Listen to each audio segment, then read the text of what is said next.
This is David Frayne, the editor of Tools of the Trade magazine. I'm here today at JLC Live in Providence with Rick Bush of Festool.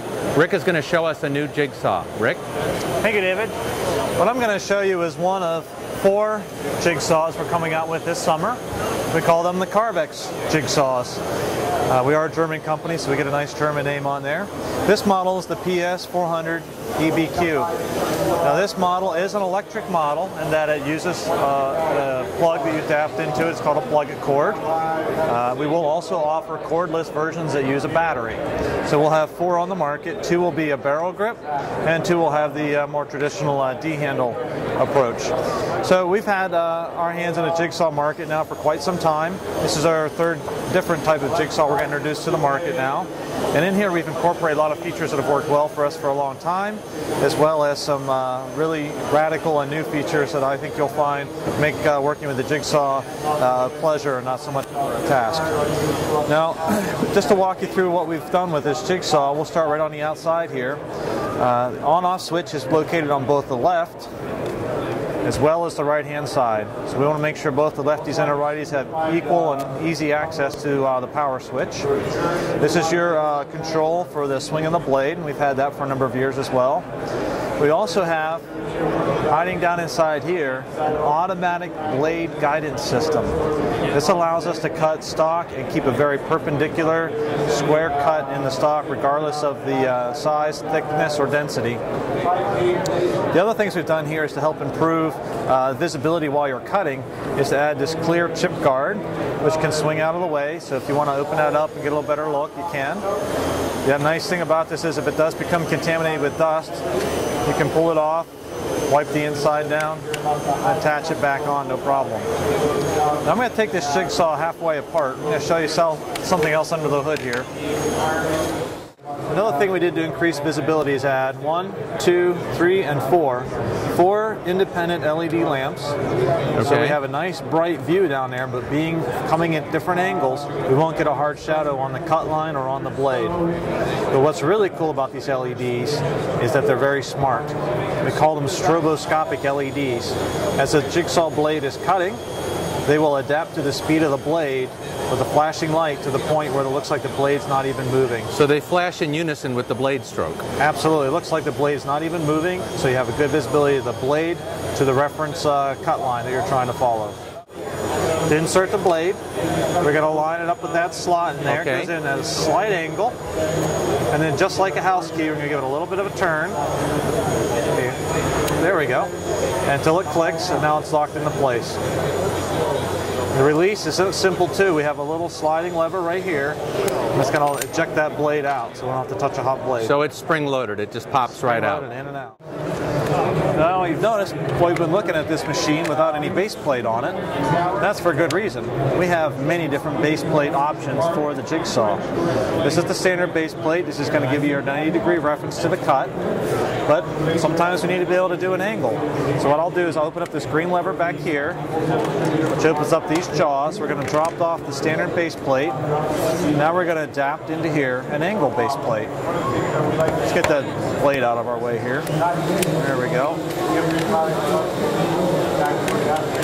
So that's going to go right on like so, and we can adjust it to be both convex and concave. As you'll notice, it has a center pivot point like a hinge, and to change it, all I've got to do is rotate this little bezel in the back and either close that up or open it up as well.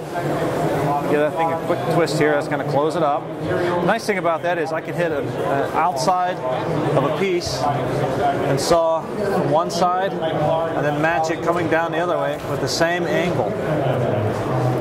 So you've got both. You've tilted either way. You can tilt it either way. If I crank that open,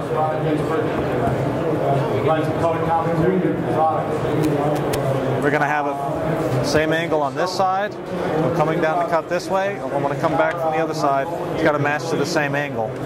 And if I need to return to doing a square cut, I don't have to play around with trying to find 0 on that. I'll just return. Again, it's a tool-free changeover. I'll return to the 0-degree position, and then I can return back to that angle I set for the next job. We have some other options built into the base plate itself, and that's the ability to change the shoe. This little piece here that makes contact with the material. This is our standard plastic base. It's a no marring base. But sometimes if I need to cut a different type of material, it may not fare so well. If I need to cut some metal, I got a jagged edge or whatever, I can remove that piece. Now I'm going to adapt in here the steel insert base. Okay. I also have a base with a phenolic resin. So this base is very smooth and very easy to push across any surface with very little friction. But one of my favorite base plate inserts is this one right here. You notice it's got these little dimples or bubbles on it. And what this does is this allows me to push against on a surface that has a lot of dust on it without creating a little plow on the front where I'm building up the dust and pushing it around. So the dust slides right under through those. The dust is going to slide right under and it's going to go right around these bubbles. And it also cuts down on surface tension, so it's much easier to navigate the cut. So it's good. Again, it's about you controlling the jigsaw, not the jigsaw controlling you. We'll also have one more insert that looks like this, but has a hook and loop fastener, and that'll accept replacement felt. These will be sold in a 5-pack, and that felt is a consumable item. Once you chew it up, you'll throw it away. But the idea is it won't scratch a finished surface or a painted surface, so you no longer need to throw any blue painter's tape on there. You just grab one of the felts and put it on. Another option, because we're Festool and we're part of a system, is the ability to use the jigsaw with one of our guide rails. Our guide rails have slots on them, and this base has a groove. So now I can use the guide rail to guide the jigsaw for those cuts that my circular saw just might not be able to do because it's too big. It's using this same base plate, I can also adapt it to being a circle cutter.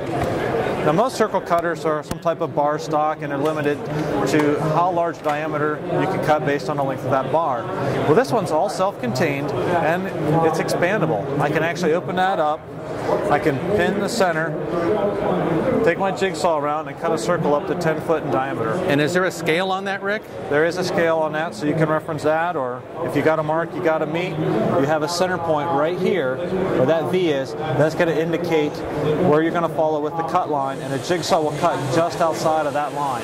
Okay. So we have many base plate options for it.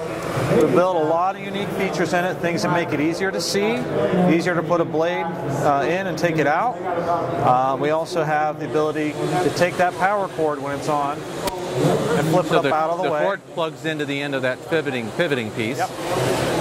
And we'll also have a cordless battery-operated option later this year in the fall. So we'll have 2 coming out in the summer and 2 in the fall. The electric model I'm showing you today with a standard base plate and a plug-it cord. It comes in one of our cases we call a sustainer. Will be $350. It is made in Germany and is covered by a 3-year warranty. Very nice. Thank you very much, Rick. Thank you, David.